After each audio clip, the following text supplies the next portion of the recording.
Hello anime fans, आज हम लोग एक्सप्लेन करेंगे डीमन स्लेयर की सीजन 1 का एपिसोड नंबर 2।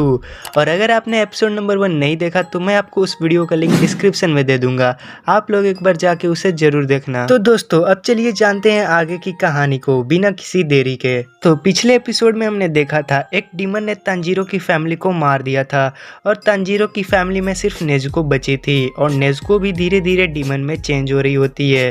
तभी एक डीमन स्लेयर गिव उन्हें माउंट सागरी पे जाने को बोलता है और तांजीरो अपनी फैमिली को दफनाने के बाद माउंट सागरी की ओर जाने लगता है। चलते चलते तांजीरो एक विलेज में जाता है। तांजीरो को बास्केट बनाने के लिए कुछ बाम्बू की जरूरत होती है, इसीलिए वो एक फार्मर के पास जाता है और वो उस फार्मर से उसकी पुरानी बास्केट और बाम्बू के बारे में पूछता है। तभी वो फार्मर कहता है तुम उसे ले जा सकते हो, वैसे भी वो मेरे किसी काम की नहीं है। अब तांजीरो इस सामान के बदले फार्मर को पैसे देने के लिए जिद करता है। फार्मर उसे मना करता है लेकिन फिर भी तांजीरो उसे पैसे पकड़ा कर चल देता है। तभी हम तांजीरो को एक गुफा के सामने देखते हैं। तांजीरो वहाँ पे नेज़ुको को ढूंढता है। तभी तांजीरो देखता है नेज़ुको सनलाइट के रोशनी से बचने के लिए एक गड्ढा खोदकर उसमें छुपी हुई है।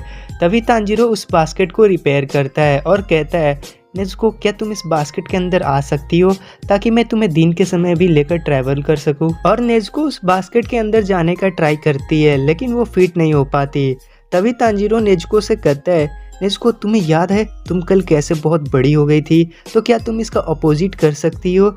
तभी नेज़ुको अपनी साइज को छोटा कर उस बास्केट में फिट हो जाती है और ये देखकर तांजीरो काफी खुश हो जाता है। तांजीरो चलते चलते एक लेडी के पास जाता है और वो उस लेडी से माउंट सागरी जाने का रास्ता पूछता है। तभी वो लेडी कहती है अगर तुम्हें माउंट सागरी जाना है तो तुम्हें इस पहाड़ को क्रॉस करना होगा। तांजीरो उस लेडी का शुक्रिया करते हुए आगे बढ़ने लगता है। कुछ देर बाद रात हो जाती है।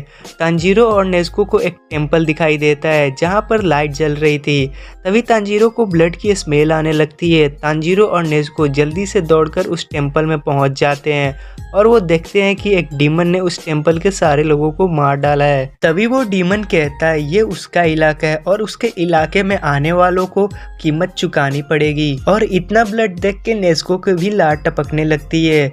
जैसे उस डीमन को पता चलता है तांजीरो एक इंसान है तो वो डीमन तांजीरो पे हमला कर देता है। तांजीरो अपनी जान बचाने के लिए अपनी कुल्हाड़ी से उस डीमन की गर्दन पे हमला कर देता है लेकिन उस डीमन को उतना फर्क नहीं पड़ता और उसकी चोट अपने आप ठीक हो जाती है। और ये देख तांजीरो चौंक जाता है और इधर बहुत सारा ब्लड देख नेज़ुको का कंटिन्यूअस लार टपकता है। तभी वो डीमन तांजीरो का गला पकड़ लेता है। तांजीरो अपने आप को बचाने की कोशिश करता है लेकिन वो उस डीमन से अपना गला नहीं छुड़ा पा रहा था।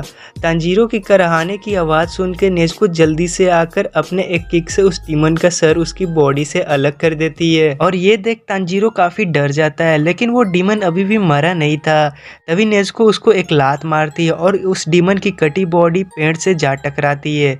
बिना सर के हिलते हुए डीमन की बॉडी देख तांजीरो काफी घबरा जाता है। तभी वो डीमन नेज़ुको से कहता है तुम एक डीमन हो कि एक इंसान के साथ क्या कर रही हो। तभी वो डीमन का शरीर आके नेज़ुको पे हमला करने लगता है।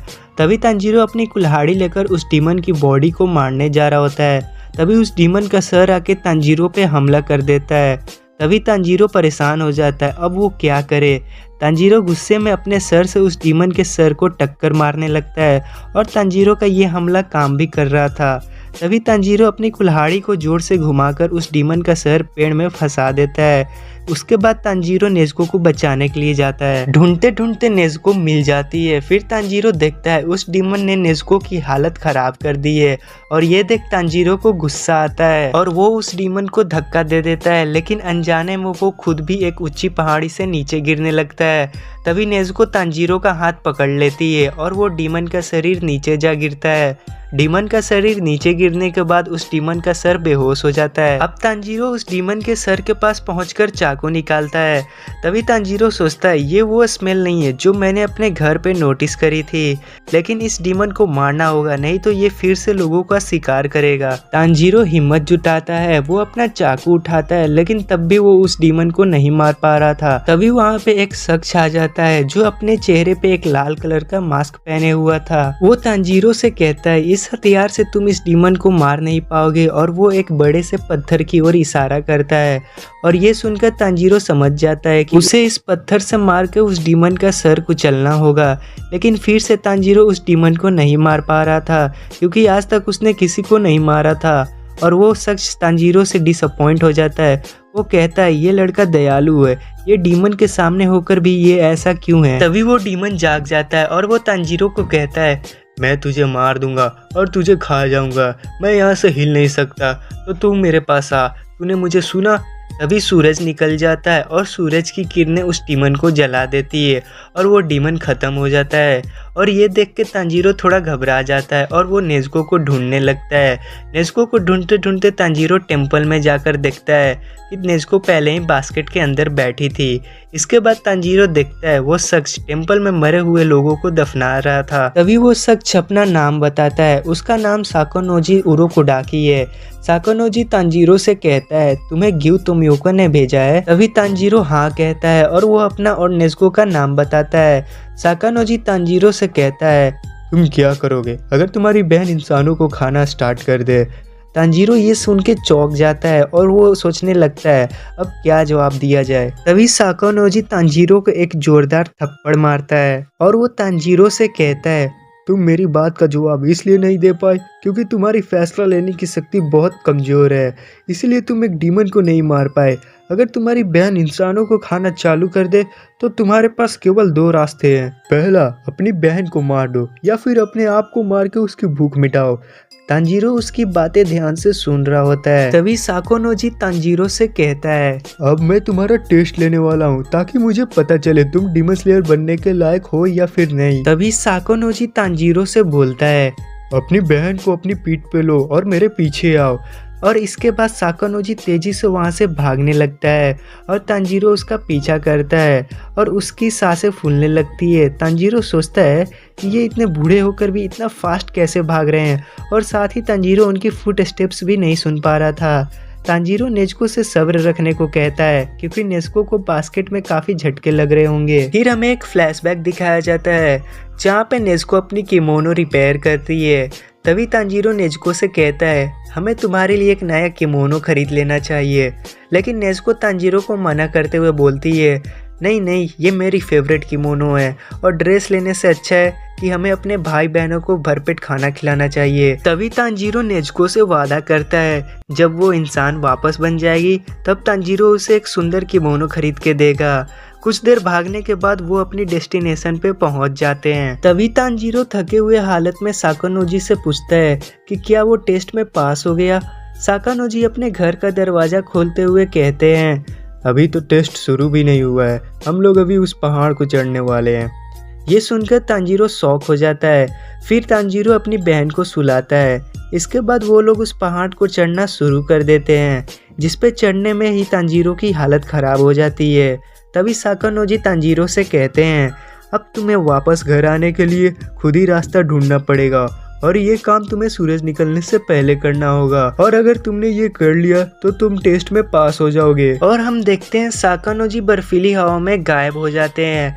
तांजीरो खुश हो जाता है और सोचता है मेरी सूंघने की शक्ति काफ़ी अच्छी है और मैंने साकानोजी की स्मेल को भी याद कर लिया था, तो मैं तो आराम से घर पहुंच जाऊंगा।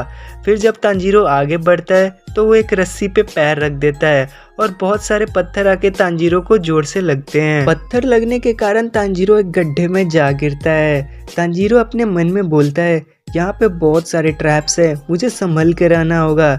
तभी तांजीरो गलती से एक रस्सी पे हाथ रख देता है और वो वहाँ से जल्दी हटकर सोचता है अब क्या होने वाला है।